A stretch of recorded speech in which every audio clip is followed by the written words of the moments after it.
ورحمة الله وبركاته.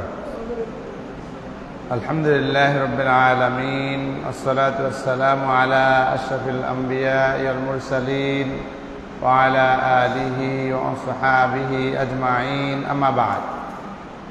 محترم হাজিরিন, মহান আল্লাহ তাআলার দরবারে অশেষ শুকর, যিনি আজকে পবিত্র জুমার দিনে শালবন আবাসিক এলাকায় অবস্থিত ইকরা জামে মসজিদে আমাদের সকলকে একত্রিত হওয়ার তৌফিক দিয়েছেন। সবাই বলে আলহামদুলিল্লাহ। মহান আল্লাহ তাআলার দরবারে অশেষ শুকর যে আজকে আমরা পবিত্র মসজিদে নববীর একটি খুতবার আলোকে বিশেষ করে এবং এর সাথে আনুষঙ্গিকভাবে আমরা আরও কয়েকটি খুতবা আমি স্টাডি করেছি। তো সেই আলোকে ইসলামে ন্যায় বিচার, পক্ষপাতহীন সুবিচারের ব্যাপারে ইসলামের শিক্ষা, এরকম একটি বিষয় আমরা আলোচনা করব। আল্লাহ তাআলা আমাদেরকে বোঝার এবং মানার তৌফিক দান করুন, বলুন আমিন। যদিও এই বিষয়টি অত্যন্ত গুরুত্বপূর্ণ, তারপরেও সময়ের স্বল্পতার কারণে খুব বেশি বা খুব ব্যাপকভাবে আমি হয়তো আলোচনা করতে পারবো না। তারপর আপনারা যারা শুনবেন ধৈর্য সহকারে গভীর মনোযোগের সাথে যদি শোনেন, তাহলে অল্প কথাই আপনাদের বুঝার জন্য যথেষ্ট হবে ইনশাআল্লাহ। মসজিদে নববীর সম্মানিত খতিব শেখ আলী আব্দুর রহমান আল হুজাইফি মদিনা বিশ্ববিদ্যালয়ের অত্যন্ত বড় মাপের একজন অধ্যাপক, অত্যন্ত প্রবীণ আলেমে দিন, যার ছেলেও মসজিদে নববীর খতিব এবং ইমাম আলহামদুলিল্লাহ। তো তিনি এই ন্যায় বিচার প্রসঙ্গে অত্যন্ত গুরুত্বপূর্ণ একটি খুতবা দিয়েছেন, যেটা আমাদের বর্তমান সময়েও, আজকে যেমন আমরা শুনেছি যে বিকাল 4টায় জুলাই সনদ ঘোষণা হবে, এই অনুষ্ঠানে স্বাক্ষর করবে বাংলাদেশের মেজর রাজনৈতিক দলগুলো। তো আমি নিজেও এটা পড়ে দেখেছি। গতকালকে বাংলাদেশ টেলিভিশন চট্টগ্রাম কেন্দ্রেরও একটা অনুষ্ঠানে আমি এই বিষয়ে আলোচনা করেছি। সেখানে আমরা দেখেছি যে জুলাই সনদের মধ্যে ন্যায় বিচারের বিষয়টি বারবারই এসেছে। যারা শিক্ষার্থীরা নানাভাবে ক্ষতিগ্রস্ত হয়েছে, শাহাদাত বরণ করেছে, আহত হয়েছে, তাদের এই বিচারকে যেন সঠিকভাবে করা হয় সে ব্যাপারেও জোর দেওয়া হয়েছে। তো এভাবে আমরা দেখতে পাচ্ছি যে নানাভাবেই বিচারের প্রসঙ্গটা আমাদের সমাজে সবসময় চলমান একটা বিষয়।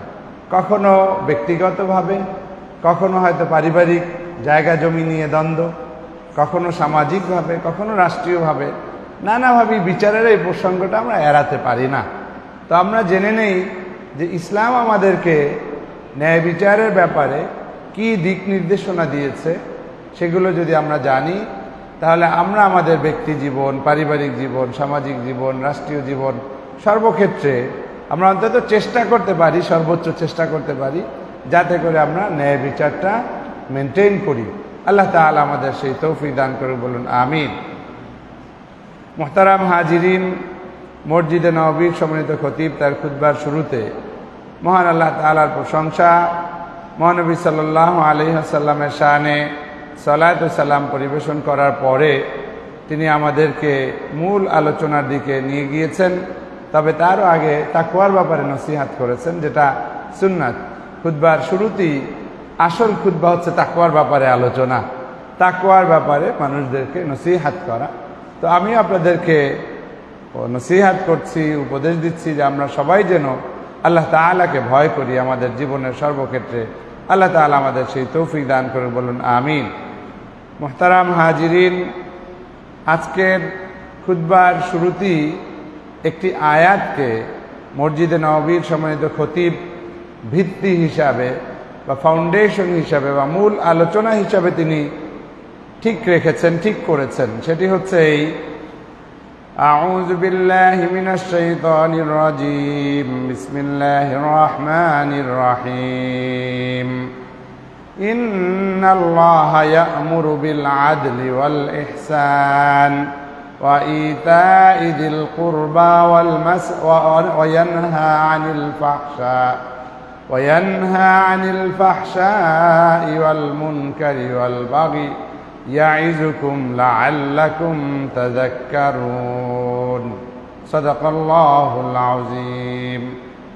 এই যে ছোট্ট একটি আয়াত, দেখতে দেখায় অনেক ছোট্ট আয়াত, কিন্তু অনেক পাওয়ারফুল, অনেক মিনিংফুল, অনেক গুরুত্বপূর্ণ এই আয়াত।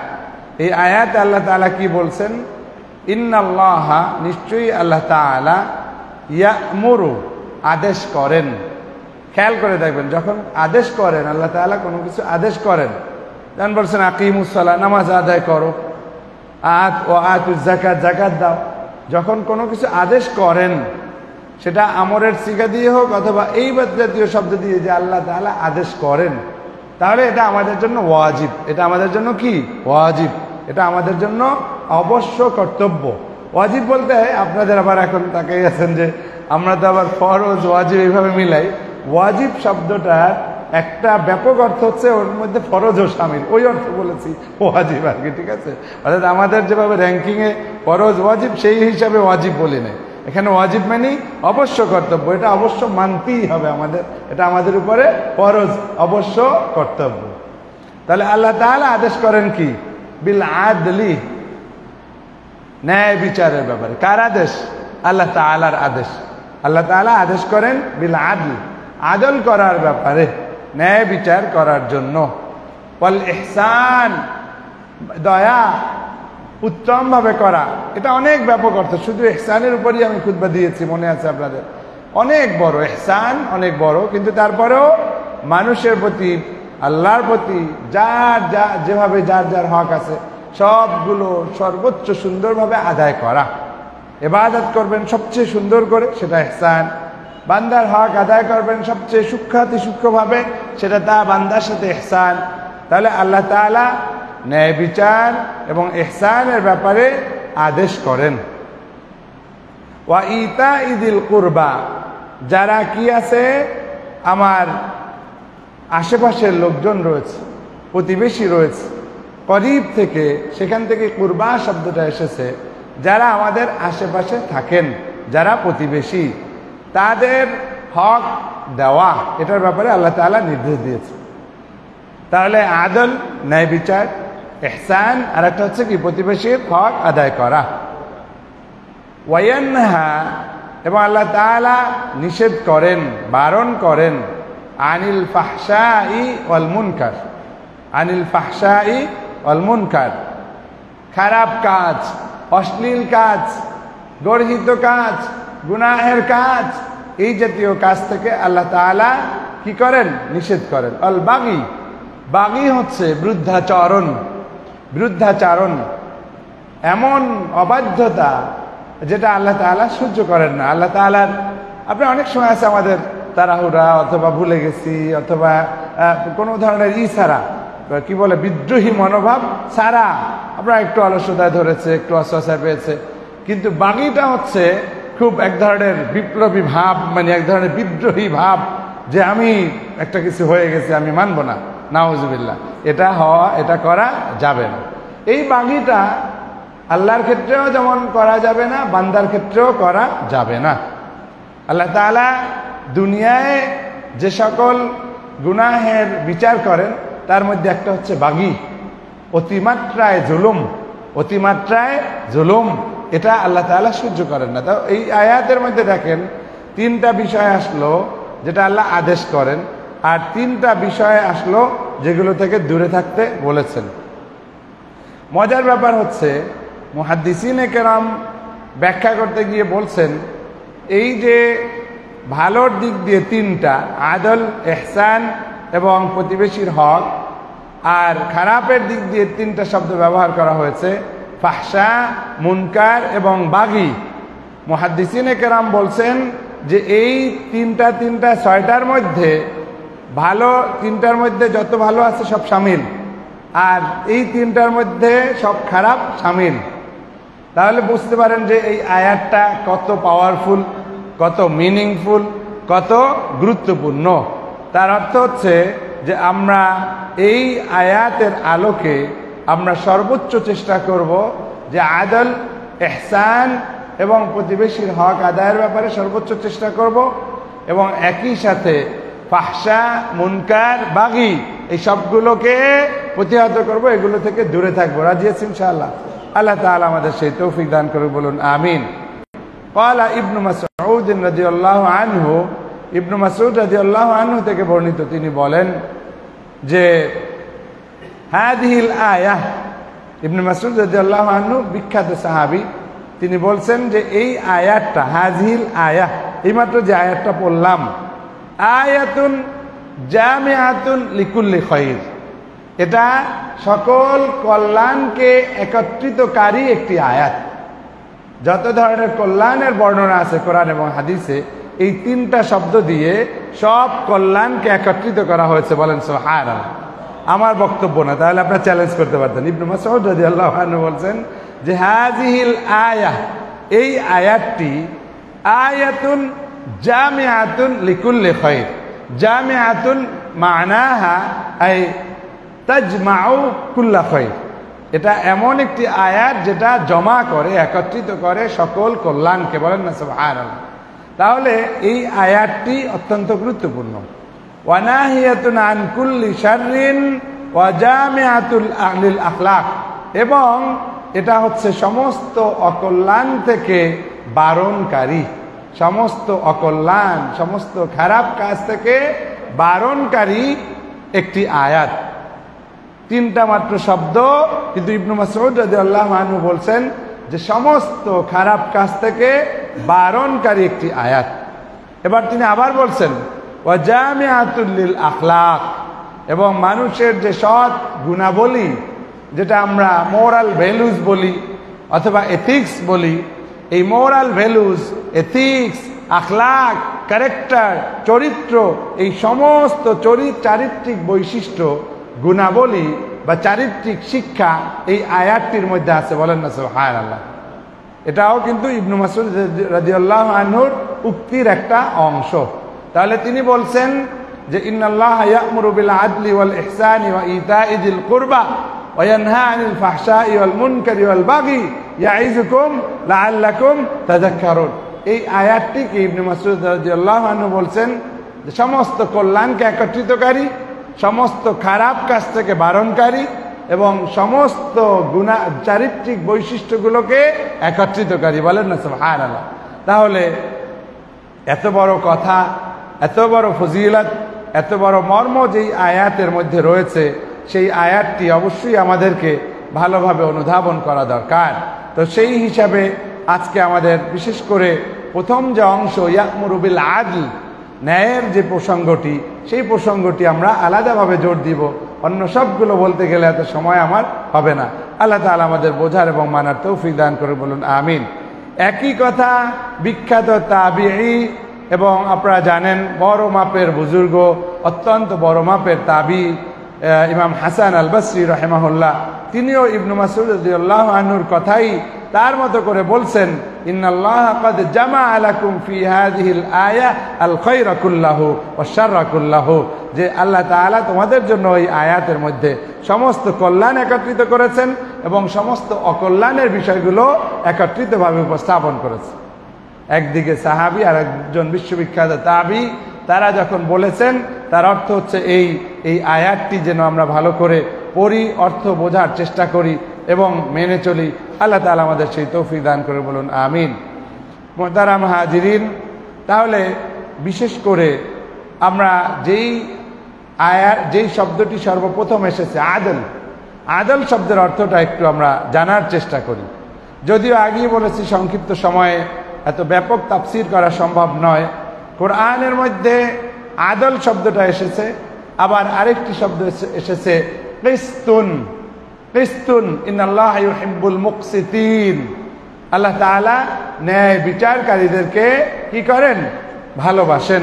তাহলে একদিকে কিসতুন শব্দটাও এসেছে, আর একদিকে আদল শব্দটাও এসেছে।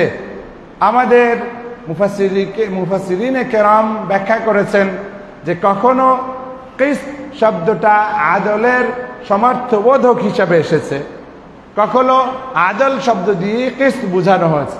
তারপরেও সূক্ষ্ম একটা পার্থক্য রয়েছে। আদলটা অতি ব্যাপক, আদল অতি ব্যাপক, যেটা কথা, কাজ, চারিত্রিক বৈশিষ্ট্য, লেনদেন সর্বক্ষেত্রে প্রযোজ্য। সর্বক্ষেত্রে প্রযোজ্য।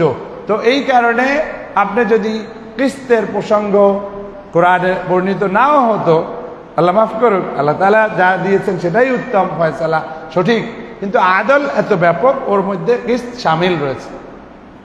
আর কিস্তের মধ্যে বিশেষ করে এটাকে বলা হচ্ছে যেটা আল আমালি, অর্থাৎ প্রায়োগিকের ক্ষেত্রে, প্রয়োগের ক্ষেত্রে যখন ব্যবহার করা হয় তখন এটাকে বলা হচ্ছে কিস্ত।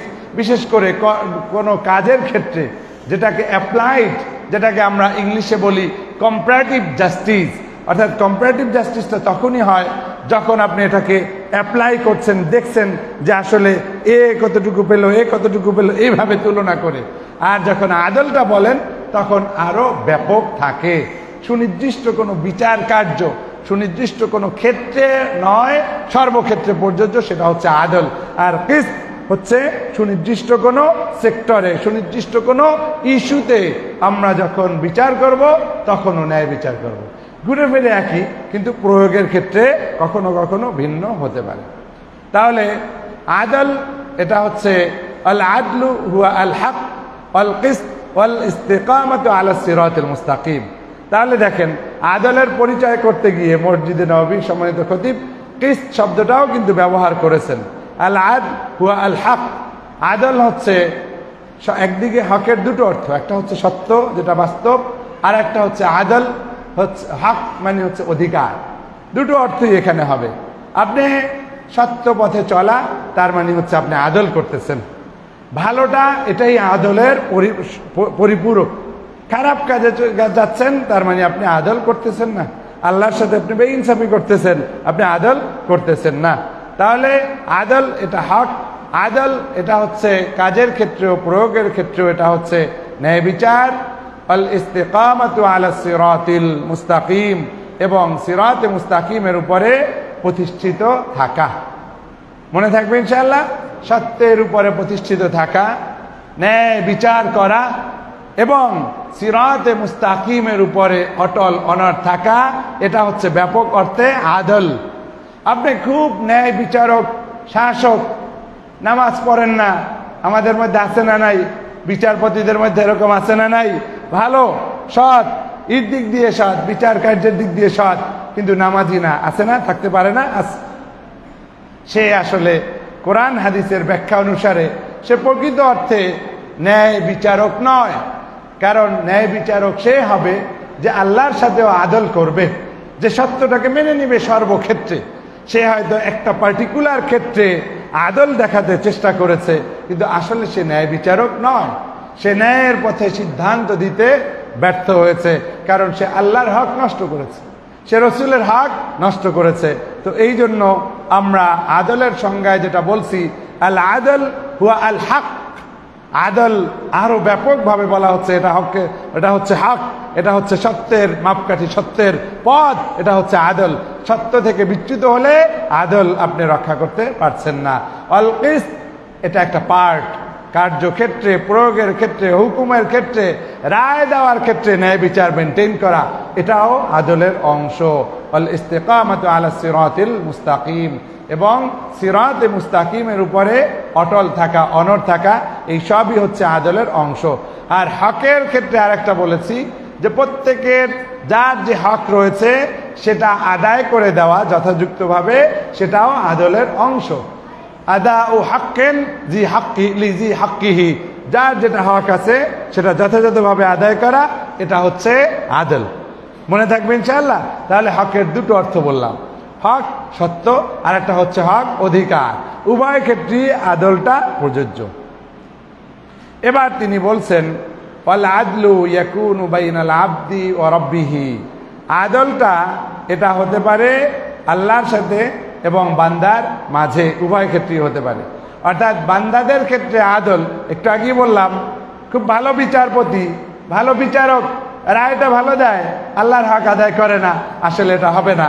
উভয় ক্ষেত্রেই আদলটা মেনটেন করতে হবে।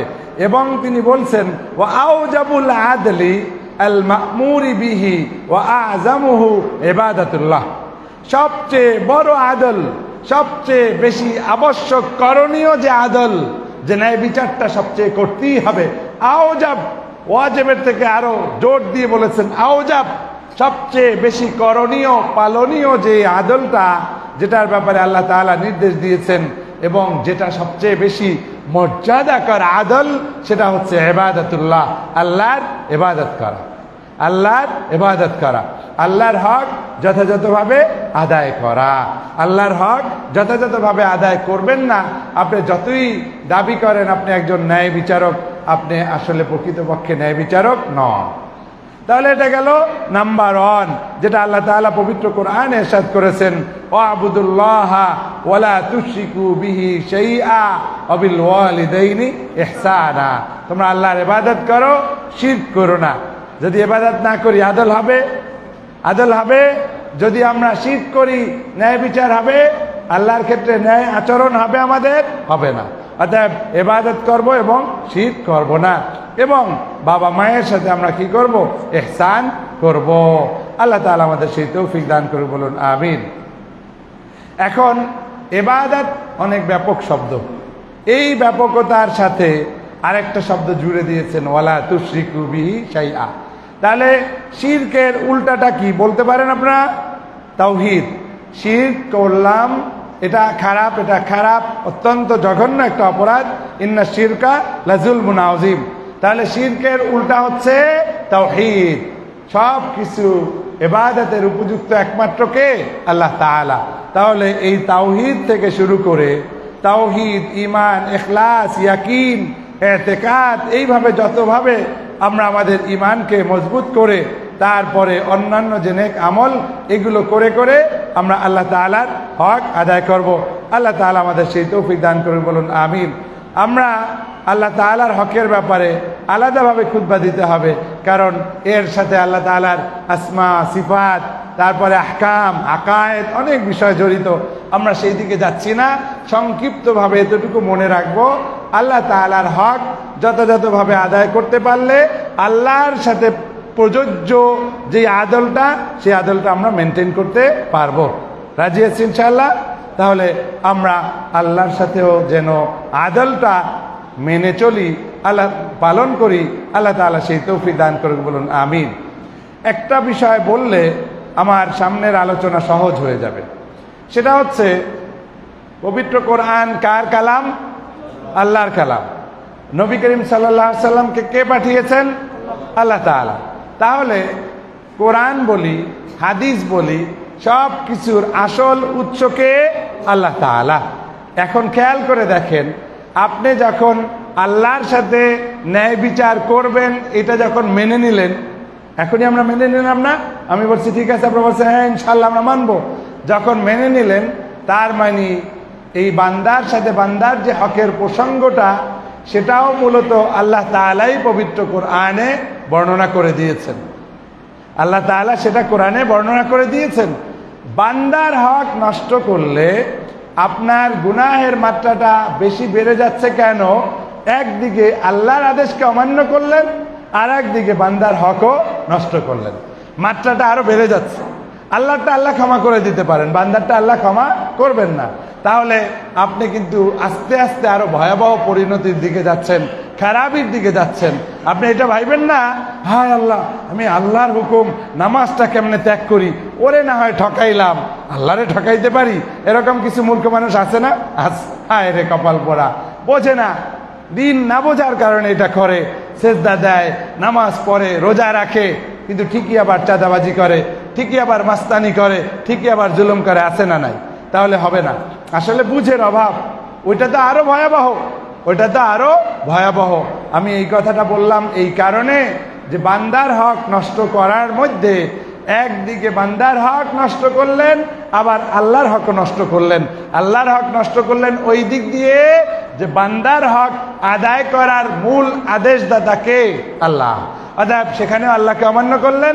আবার আরেক দিক দিয়ে মানুষের টাকা পয়সা লুট করে, মাস্তানি, চাঁদাবাজি করে তার বাহ্যিকভাবেও তার এই সম্পদ করলেন, ইজ্জত হানি করলেন, সম্পদ লুণ্ঠন করলেন, তার অধিকার হরণ করলেন। তাহলে ভয়াবহতাটা আরো বেশি না? অতএব আমরা সাবধান থাকবো। আমরা দরবেশ এরকম সাজবো না যে আমি খুব ভালো মানুষ, কিন্তু মানুষের সাথে আমি খারাপ আচরণ করি, মানুষের সাথে জুলুম করি, এটা কোনোভাবে করা যাবে না। আল্লাহ তাআলা আমাদের সেই তৌফিক দান করে, বলুন আমিন। সম্মানিত হাজিরিন, একটু আগে আমরা যে আয়াত আপনাদের সামনে উপস্থাপন করেছি তার মধ্যে একটা অংশ আপনাদের কাছে এরকম ছিল, অবিল ওয়ালিদাইনি ইহসানা, মনে আছে? অবিল ওয়ালিদাইনি ইহসানা, তার মানে দাঁড়ায় এই যে আমরা যেই আদলের কথা বলছি সেই আদলটা আল্লাহ তাআলার ক্ষেত্রে যেমন প্রযোজ্য, অনুরূপভাবে বান্দার ক্ষেত্রেও প্রযোজ্য। বান্দার আবার শ্রেণী ভেদ আছে, বিভিন্ন ধরনের ভাগ আছে। তার মধ্যে একটা ভাগ হচ্ছে বাবা মা, একটা ভাগ হচ্ছে কি বাবা মা। বাবা মায়ের আলাদা মর্যাদা, সেই কারণে আল্লাহ তাআলা বলছেন ওয়াবিল ওয়ালিদাইনি ইহসানা। ওই যে ওয়াকাদা রাব্বুকা আল্লা তা'বুদু ইল্লা ইয়াহু ওয়াবিল ওয়ালিদাইনি ইহসানা, এরকম আরো কিছু আয়াতে আল্লাহ তাআলা তার ইবাদতের পাশেই বাবা মাকে রেখেছেন। বলেন না সুবহানাল্লাহ। তার অর্থ হচ্ছে গুরুত্ব বোঝানোর জন্য, শিরক করার জন্য নয়, গুরুত্ব বোঝানোর জন্য যে বাবা মায়ের মর্যাদা দেওয়া, তাদের সম্মান করা, তাদের ইহসান করা, তাদের খেদমত করা, তাদের সাথে ভালো আচরণ করা, এটা যে কত গুরুত্বপূর্ণ সেটা বোঝানোর জন্যই বলেছেন। তার মানে হচ্ছে এই, আপনি যত বড় বুজুর্গ হন, বাবা মায়ের সাথে যদি ভালো আচরণ না করেন তাহলে আপনি আসলে আদল ভঙ্গ করছেন, নষ্ট করছেন। বউরে খুব ভালোবাসেন, এই নতুন নতুন সোনা গয়না শাড়ি এটা সেটা কিনে দেন, আর বুড়া মা সুতা পাইছেন, মায়ের লাগে না লাগুক বা না লাগুক, সে খয়রাত দিয়ে দিক, তারপরেও আপনি মায়ের সেবা করবেন, মায়ের যত্ন করবেন। কারণ বলা হচ্ছে আল জান্নাতু তাহতা আকদামিল উম্মাহাত, মায়ের পায়ের নিচে বেহেশত। রিদার রব ফি রিদাল ওয়ালিদাইন, বাবা মা খুশি তো আল্লাহ খুশি। এখন আল্লাহকে যদি খুশি করতে হয় বাবা মাকে খুশি করতে হবে, বাবা মাকে খুশি করলে আল্লাহ খুশি। আল্লাহু আকবার। তো সেই জন্য আমরা বাবা মায়ের সাথেও আদল মেনটেইন করব। আল্লাহ তাআলা আমাদের সেই তৌফিক দান করে, বলুন আমিন। একটা গল্প মনে পড়ে গেছে, গল্প শুনবেন নাকি চিন্তা করবেন যে হুজুর আবার কেমন হুজুর, কোরআন হাদিস বাদ দিয়া মসজিদে বসে গল্প বলতেছে? শিক্ষণীয় একটা গল্প, শিক্ষণীয় একটা গল্প বলবো, শুনবেন? আচ্ছা, আমার বাড়ি হচ্ছে বরিশাল। তো আমি একবার চাঁদপুর যাচ্ছি ট্রেনে করে চাঁদপুর যাচ্ছি। তো আমার পাশে একটা কত বছর হবে, 13-14 বছরের একটা ছেলে, লুঙ্গি পরা, সেরা একটা গেঞ্জি টেঞ্জি পরা, গেঞ্জি বা শার্ট টার্ট পরা, এভাবে খুব ভালো ইনা। এখন তার সাথে যখন আমি বসছি পাশে, একসাথে আমি তো এমনি একটু গল্প করি, রিক্সায় চললেও গল্প করি, সবার সাথে মিশি, আলহামদুলিল্লাহ, এটা নবীর একটা সুন্নাত। তা আমি ওর লুঙ্গি পরা আর সিরা এটা কোনো ইস্যু না। যখন একসাথে বসছি গল্প টল্প করতেছি, এই ছেলে গল্প করার মধ্যে একটা পর্যায়ে এসে আমার সাথে বলে ফেললো যে স্যার, আমার পরিচয় পাইছে যে ভার্সিটির শিক্ষক। তখন তো বুঝছে যে আমি টাউট বাটপার কেউ হবো না, 2 নম্বরই করবো না, ওর ক্ষতি করবো না। তখন গল্প করতে করতে সরল ছোট বাচ্চা বলে ফেলছে যে আমার এইখানে সিরা শার্ট আর গেঞ্জি লুঙ্গি যাই দেখেন, আমার এই কোমরে এখন 3 লাখ টাকা বান্ধা আছে। এখন বলছি তুমি এটা আমার সাথে না বললেও তো পারতা, বললা কেন? বলছি এই জন্য আমার আবেগ ধরে রাখতে পারি নাই। কি আবেগ? বলে যে আমি আসলে বাবা আমার নাই, মা আমাকে এরকম বড় করছে, লালন করছে, বিভিন্নভাবে শিক্ষা দিয়েছে, এই করছে, আমি পড়াশোনা ভালো পারি না। তো যাই হোক, আমি কি করি, রাঙ্গামাটির ওই যেসব জায়গা দিয়া পাইকারি কলা কেনা যায়, ওই সব কলা টলা কিনা আমি এইভাবে পাইকারি কাজ করি, ট্রাক একটা ভাড়া করি, ওখান থেকে কলা কিনা এখানে চট্টগ্রামের বিভিন্ন শহরে দোকানদারদেরকে দেই, মোটামুটি ভালোই ইনকাম করি, আল্লাহ তাআলা বরকত দিতেছে। তাই বলছি, তাই তুমি এগুলো নিয়ে ঘুরতেছো কেন? তুমি একটা ব্যাংকে অ্যাকাউন্ট খোলো, অ্যাকাউন্টে জমা রাখো। এরপর যে কথাটা বলছে সেটা বললে আমার চোখে পানি আসে, আপনাদেরও পানি আসবে। সেটা হচ্ছে এই যে আমি তো লেখাপড়া খুব শিখি নাই, কিন্তু এতটুকু শিখছি যে বাবা মা খুশি, আল্লাহ খুশি। আমার মাকে খুশি করার জন্য আমি এই পুরো 3 লাখ টাকা মায়ের হাতে দেব। মা যা করার করবে, ফালাই দিলে ফালাই দেব, কিছু আসে যায় না। আমি এরকম 1 মাস 2 মাস 3 মাস পর পর যাই আর গিয়া সব টাকা মায়ের কাছে দিয়ে আসি। বলেন না সুবহানাল্লাহ। শিক্ষা শুধু সার্টিফিকেটে হয় না, শুধু মাদ্রাসায় পড়লি আলেম হওয়া যায় না। আলেম সে যে আমল করে, প্রকৃত আলেম হচ্ছে সে যে আমল করতে পারে। ওই ছোট্ট বাচ্চার থেকে আমি শিক্ষা পেলাম। আবার আর একটা উল্টা গল্প বলবো, সেটা দিয়ে আপনি কাউকে খারাপ মনে করবেন না। ভার্সিটিতেও অনেক ভালো ছেলে আছে, কিন্তু আমি একদিন ভার্সিটিতে রিক্সায় উঠছি। রিক্সায় ওঠার পরে ওই যে আমার স্বভাব একটু গল্প করি, কতক্ষণ গল্প করতেছি, হঠাৎ করে দেখি রিক্সাওয়ালা কান্নার ঢেউ আসছে, একটুখানি থামাইলো।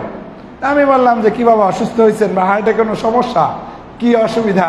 বলে না না না স্যার, আপনি তো খুব ভালো মানুষ, আপনি কথা বলেন মিষ্টি মিষ্টি, আপনার সাথে রিক্সায় উঠাইলে দিলটা ঠান্ডা লাগে, কিন্তু আপনাদের এই ছাত্র, এই বলে আরো কাঁদতেছে যে আমার ছেলে এরকম এত রিক্সা চালাইয়া কষ্ট কইরা তারপরে এইভাবে ভার্সিটিতে পড়াইছি, সবই ঠিক আছে, ভার্সিটিতে ভালো পাস করছে, চাকরি করে, বউ নিয়ে সুন্দর বাসায় থাকে, আমরা এখনো ভাঙাচোরা ঘরে থাকি, আমাদের ঠিক মতো খোঁজ খবর নেয় না, টাকা পয়সা খরচ টরচ দেয় না, কার কাছে আর নালিশ করবো? পোলার কথা কি কেউ বলা যায়?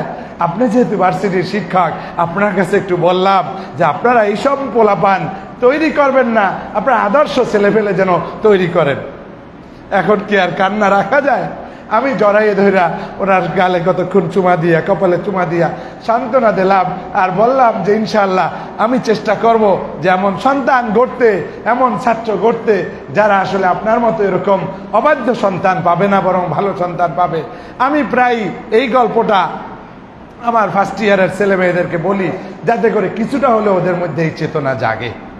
এই যে দুটো গল্প বললাম, 13-14 বছরের একটা ছোট ছেলে, সে মাকে খুশি করতেছে, কারণ ছোটবেলায় কোনো হুজুরের কাছে ওয়াজ শুনছে, মা খুশি আল্লাহ খুশি, বাবা খুশি আল্লাহ খুশি, স্কুলেও পড়তে পারতেছে না টাকার অভাবে, সে 2 মাস 3 মাস পর এর মধ্যে কোমরে বাইন্ধা টাকা মায়ের হাতে দিয়ে আসে।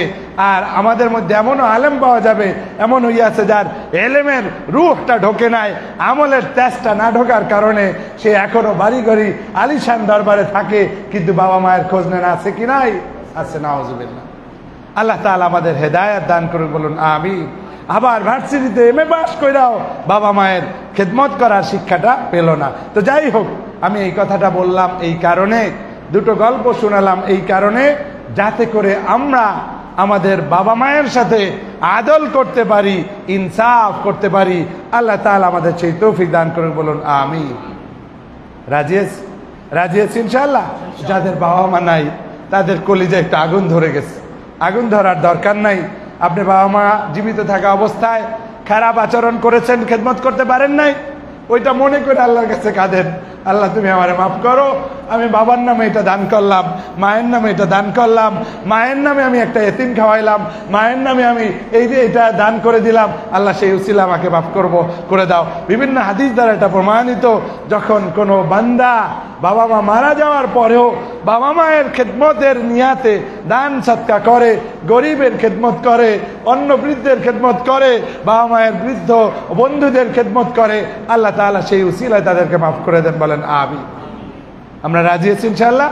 অতএব যাদের বাবা মা হারিয়েছেন, কান্নার কিছু নাই, কাঁদবেন আল্লাহর কাছে, আল্লাহ তাআলা আমাদের বোঝার তৌফিক দান করে, বলুন আমিন। তাহলে ন্যায় বিচার, বাবা মায়ের সাথেও ন্যায় বিচার, মনে থাকবে ইনশাআল্লাহ। এরপরে আরেকটি বিষয়, সেটা হচ্ছে ভাবলাম যে এতক্ষণ যে আলোচনাটা শুনলাম, মনে হইলো যে ঠিক আছে, বাবা মায়ের এত পাওয়ার, বাবা মায়ের সাথে ন্যায় বিচার, আমরা তাহলে ছোট মানুষ, আমাদের ক্ষেত্রে ন্যায় বিচার নাই? আল্লাহু আকবার! ইসলাম এমন ভারসাম্যপূর্ণ জীবন বিধান, রাসূল আকরাম সাল্লাল্লাহু আলাইহি ওয়াসাল্লাম বলছেন যে তোমরা কি করো, তোমরা তোমাদের সন্তানদের ক্ষেত্রেও ন্যায় বিচার করো, তোমরা তোমাদের সন্তানদের ক্ষেত্রেও ন্যায় বিচার করো। কেন? কারণ হচ্ছে এই, আমরা অনেক সময় দেখি একটা ছেলে বা মেয়ে একটু স্বভাবগত কারণে ভালো আচরণ করে, মা তাকে একটু বেশি আদর করে, একটু বেশি চকলেট দেয়, এটাও ইসলাম স্বীকার করে না। কারণ আরেকটা ছেলে যে 2টা চকলেট পাইল না, সে কিন্তু আল্লাহর দরবারে কিয়ামতের দিন নালিশ করে বসতে পারে। সেই কারণে সর্বোচ্চ চেষ্টা করতে হবে যে আমার সন্তানদের সাথেও আমি ন্যায় বিচার করব। মনে থাকবে ইনশাআল্লাহ? মনে থাকবে ইনশাআল্লাহ? আল্লাহ তাআলা আমাদের সেই তৌফিক দান করুন, বলুন আমিন। তাহলে আমরা পেলাম যে আমরা বাবা মায়ের সাথে ন্যায় বিচার করা, আমরা পেলাম সন্তানদের সাথে ন্যায় বিচার করা। আল্লাহ তাআলা আমাদের সেই তৌফিক দান করুক, বলুন আমিন। ইসলামের ন্যায় বিচার এটা শুধুমাত্র যারা আপনার গরিব দুঃখী অথবা দুর্বল তাদের জন্য প্রযোজ্য নয়, সবার জন্য প্রযোজ্য, সবার জন্য প্রযোজ্য। আপনারা ওমর রাদিয়াল্লাহু আনহুর ঘটনা বলেছিলাম, সেদিনও আপনারা কেঁদেছিলেন।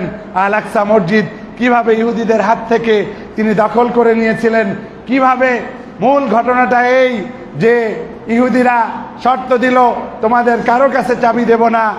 ওমরের ন্যায় বিচার এটা সুপ্রতিষ্ঠিত, ওমর যদি আসে তার কাছে চাবি দেওয়া হবে। দেখেন ওমর রাদিয়াল্লাহু আনহু তিনি তো জানেন না যে ইহুদিরা কিভাবে এই চেতনাটা লালন করেন। কি ঘটলো? ওমর রাদিয়াল্লাহু তাআলা আনহু অনেক দূর থেকে আসছেন, সেই মক্কা মদিনা থেকে এসেছেন আল আকসা পর্যন্ত। কত দূর এই জার্নি, কতক্ষণ তিনি ওই উটের পিঠে ওঠেন, কতক্ষণ তার যে ওই খাদেম রাখাল সে কতক্ষণ ওঠে। পালা বদলাতে বদলাতে এমন অবস্থা, আমরা হলে কি করতাম যে বাবা পালাটাকে এমনভাবে সাজাই যাতে করে আসল সময় ভাবটাপ নেওয়া যায় যে আমি আমিরুল মুমিনিন। আর ওমর রাদিয়াল্লাহু তাআলা করলেন উল্টাটা। ওমর রাদিয়াল্লাহু আনহু করলেন কি উল্টাটা। আসছেন, বদল চলছে, একবার ওমর ওঠে উঠে, একবার ওই রাখাল বালক ওঠে। উঠতে উঠতে এমন সময় আসলো আল আকসা বাইতুল মুকাদ্দাসের সামনে যখন আসলো, তখন আসলো রাখালের পালা। ওমর বললেন তুমি উটের পিঠে বসা থাকবে, আমি এই উটের রশি টেনে টেনে যাব। আর ওমরের হাজার হাজার সৈন্য অস্ত্র হাতে দাঁড়ানো, ইহুদি নেতারাও দাঁড়ানো। এই দৃশ্য দেখে তখন যেই দৃশ্য নতুন করে আবার আওয়াজ উঠলো, ইসলামের সৈন্যদের মধ্যেও চেতনা আসলো, এটাই আসল দিন, এটাই ইসলাম, এটাই হক। তাকবীর, আল্লাহু আকবার।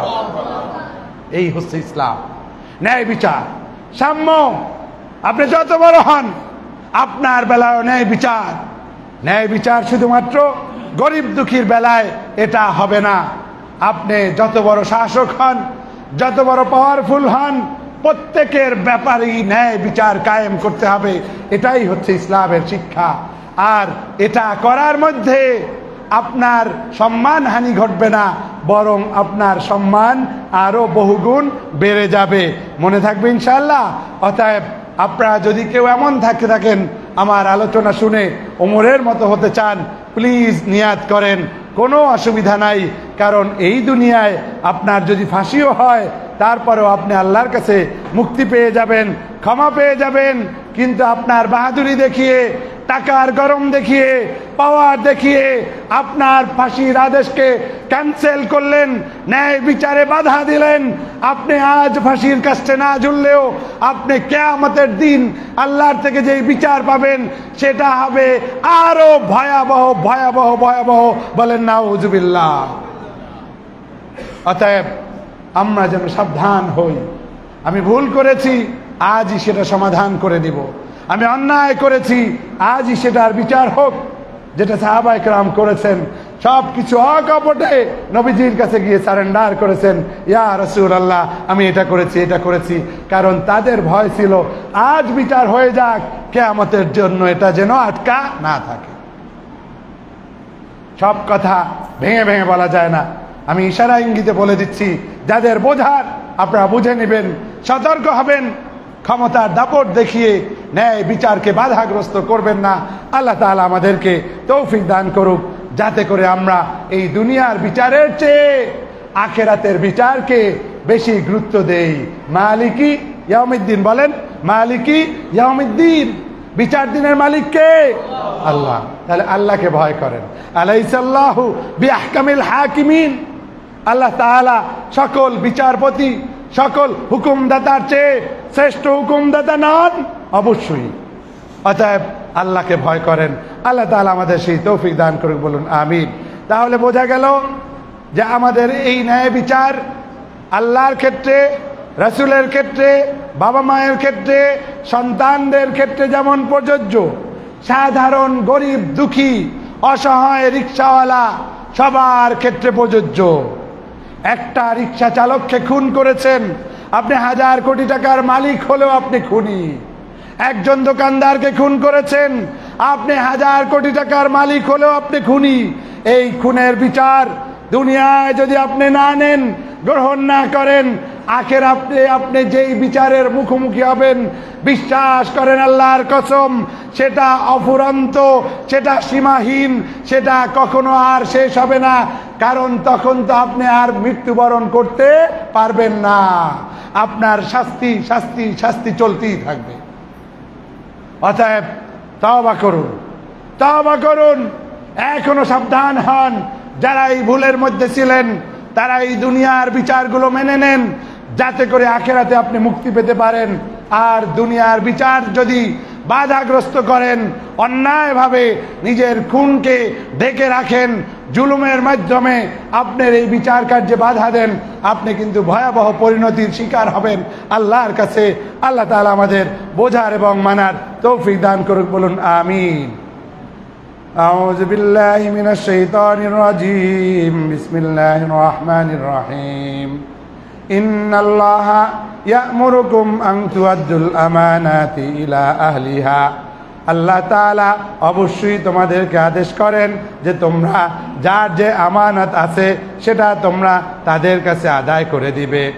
ওয়া ইযা হাকামতুম বাইনান নাসি আন তাহকুমু বিল আদল। আর যখন তোমরা মানুষের মাঝে বিচার কার্য পরিচালনা করবে, তখন তোমরা ন্যায় প্রতিষ্ঠা করবে, ন্যায় বিচার করবে। কার আদেশ? কার আদেশ? কার? আল্লাহর আদেশ। কার আদেশ? আল্লাহর আদেশ। অতএব ন্যায় বিচার হতেই হবে, ন্যায় বিচার হতেই হবে।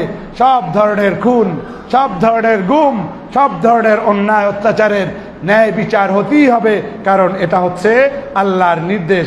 আল্লাহ তাআলা অন্য আয়াতে বলছেন, ই'দিলু হুয়া আকরাবু লিত-তাকওয়া। তোমরা আদল করো, এটা তাকওয়ার অতি নিকটে। মুত্তাকি সাজেন, নামাজ পড়েন, ঠিক আছে, ভালো কথা। জুলুমটা বন্ধ করেন, খুনটা বন্ধ করেন, ষড়যন্ত্র বন্ধ করেন, তাহলে আপনি মুত্তাকি হতে পারবেন।